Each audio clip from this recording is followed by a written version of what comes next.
Hello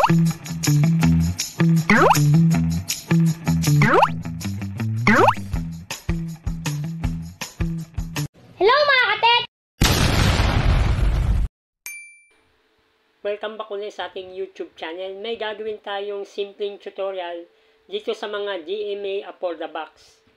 Marami na tayong nagawang mga ganitong klase. Pero ito, ang sira nito, no sounds. May display siya, may video, pero wala namang sounds. Higpitan lang natin muna yung antena. Ngayon dito sa white tsaka sa red, yan yung ating audio. Itong RCA natin, ito yung magiging signal tracer natin. Yan, yung maririnig nyo may audio siya, no? Okay siya, ibig sabihin. Pagka meron ganyan, yung mismong for the box na ang may problema. Nag-try na rin daw siya magpalit ng RCA dito, pero ganun pa rin. Yan, talagang walang sounds.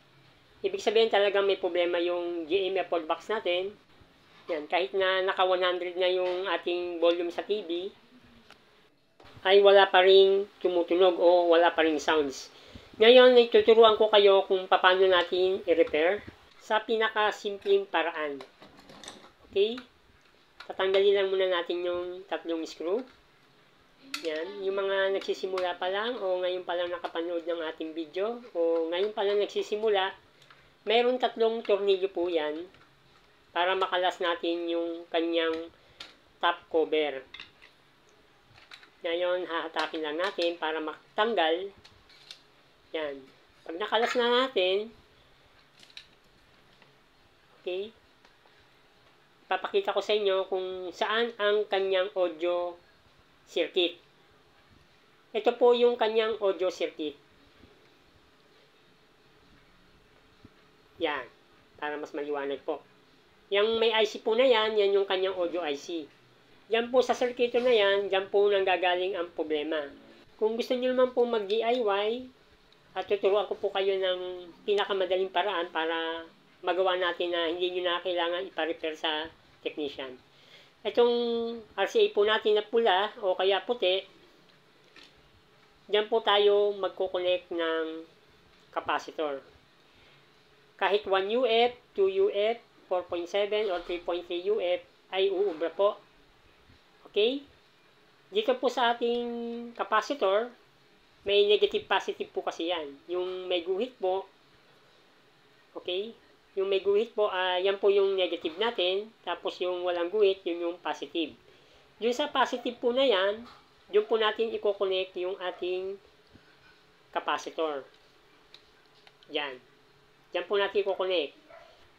Kaya lang po, hindi po sa atin yung RCA na to. Kaya may i-connect po ako dyan na jack. Yan. Yung mga RCA jack po siya na kinabitan ko po ng capacitor. Yan, kahit na dilaw o pula, galing din po yan sa mga player ng DVD o kaya sa mga lumang radyo. Meron po yan. Dito ko lang po kinunik yan para hindi na po natin ihinang. Ang ating pong gagawin ay i-inject po natin itong capacitor na to sa kanyang mismong audio circuit. Kahit yung pula gamitin natin, pwede rin ha. Ngayon, hindi ko na kayo pahihirapan. No? Dito ko lagi nakukuha yung kanyang audio. Dito sa may capacitor na yan. No? Tsaka dito. Ito yung left, tsaka yung right. Yan, may audio siya, di ba? Yan. Sa mga nagsisimula, paano natin i-connect yan? Dahil dito nagka-audio yan, sa capacitor na to, tsaka dito, okay, gagamit din tayo uli ng capacitor dyan para mai-connect natin doon sa mismong TV. Para magkaroon uli siya ng audio na hindi na kayo magpapa-repair sa iba. Ito na yung pinakamadaling paraan para ma-repair natin, para hindi nyo na rin pinapa-repair po sa ibang technician. Ngayon, ikabit lang natin to.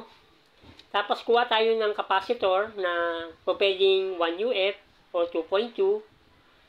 Pwede rin yung 3.3. Pero itong ginamit ko dito, 2.2 to. Okay? Pero ito, 1 UF to. Pwede rin natin ikabit yung 1 UF o kaya 4.7. Pwede rin yan. Ngayon, i-connect natin dyan sa dalawang RCA na yan. Ngayon, check natin, no?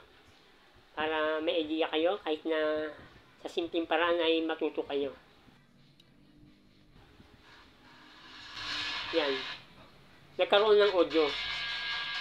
Hihingan ko lang tapos ipapakita ko sa inyo kung paano ang connection para hindi kayo mahirapan, para mas mapadali ang inyong pag-repair. Diyan po natin i-connect yung ating capacitor. Okay, ulitin natin ha. Dito natin connect yung ating dalawang capacitor na positive, tapos ito yung negative.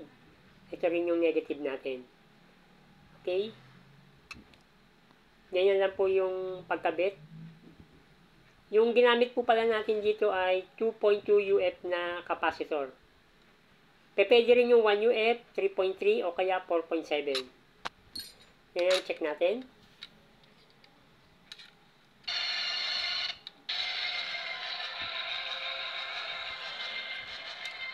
Yan, okay na rin siya kahit na sa kabilang side. Okay. Yan. Okay, simpleng paraan sa pag-repair ng walang audio ay ganito lang po. Maraming salamat po sa inyo.